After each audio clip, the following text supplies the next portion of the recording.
We face many difficulties in Egypt, about which least said the better, because we intend to go back to Egypt over and over and over again until this siege of Gaza is ended.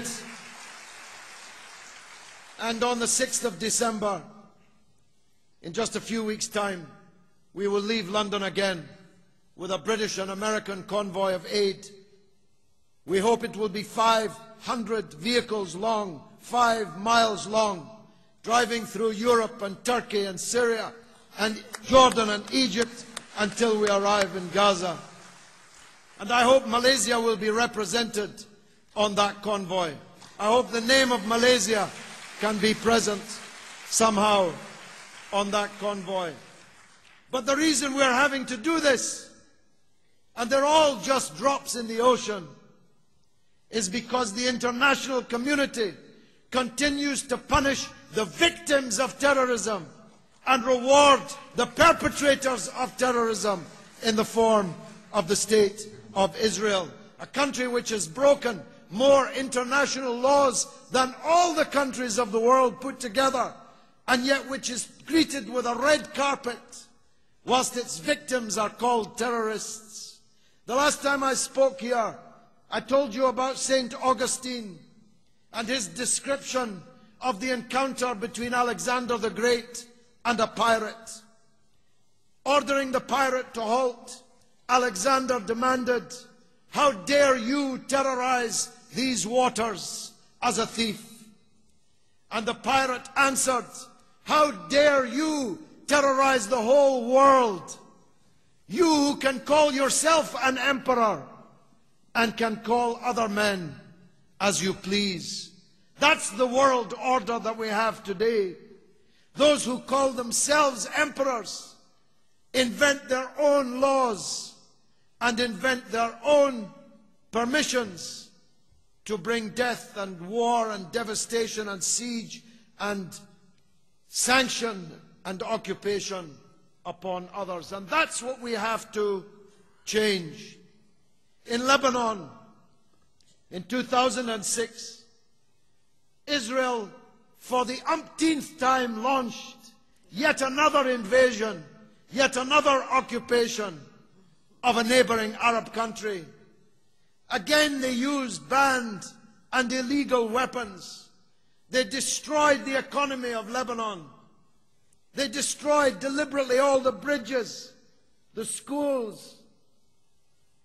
They intended to teach the Arabs a lesson. But by the grace of God, Sayyid Hassan Nasrallah and Hezbollah taught them a lesson instead, which is a note of optimism I wish to introduce. You see, for all that terrifying weaponry that accompanied the speech of Dr. Mahathir, the one thing that has been established these last 7 years is that they can control the skies. They can have all the weapons that their wealth can buy them. But individual men and women in their sandals, with their bare feet, with their Kalashnikovs, and with their determination to defend their country against invasion, can still defeat them, as they have been defeated in Iraq. Because they launched all those weapons against Iraq. They destroyed Iraq. They broke it into pieces. They killed 1 million Iraqis. They sent 3 million Iraqis into exile. The lucky ones here in Malaysia.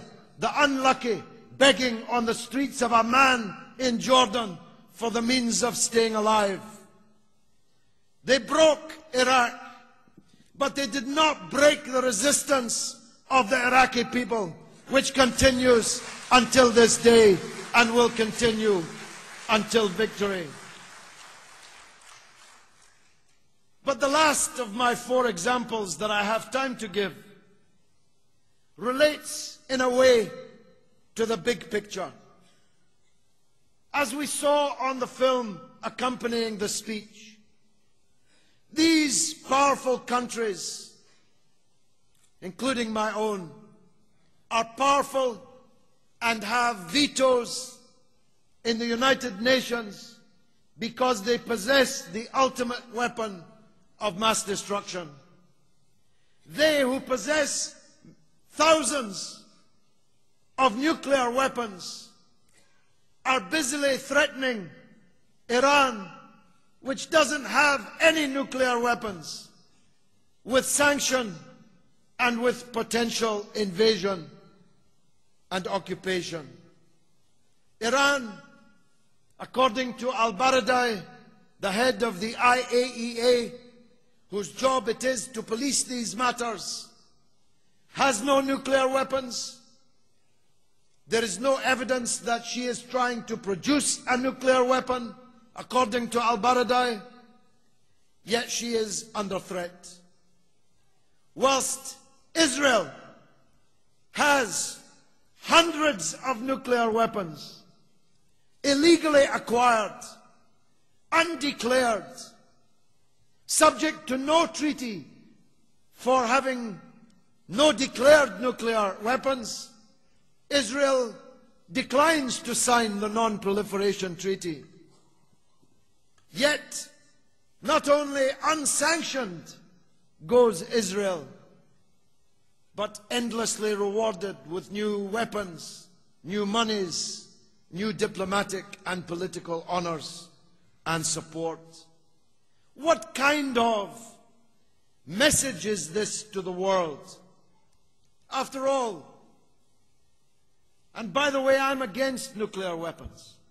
I was arrested outside the British nuclear weapons plant and carried away by the police on television. I gave the BBC the only ever recorded interview of a man being carried upside down by a group of police officers, and you can find it on YouTube if you like. I'm against nuclear weapons. But what I can't accept is that some countries can have nuclear weapons while other countries cannot. And some countries can threaten the countries which do not with oblivion. I cannot accept that Israel can have a mountain of weapons of mass destruction threatening all of its neighbors whom it has regularly occupied and invaded, whilst those who have none must be blockaded and besieged, and if necessary, attacked. And this double standard is surely the heart of the matter. Iraq was invaded because it did not have weapons of mass destruction. North Korea will never be invaded because it has weapons of mass destruction. What kind of message is this to the world? Well, I know what kind of message it is to me, which is, I'd better get some weapons of mass destruction unless I want George W. Bush and Tony Blair to come and occupy me.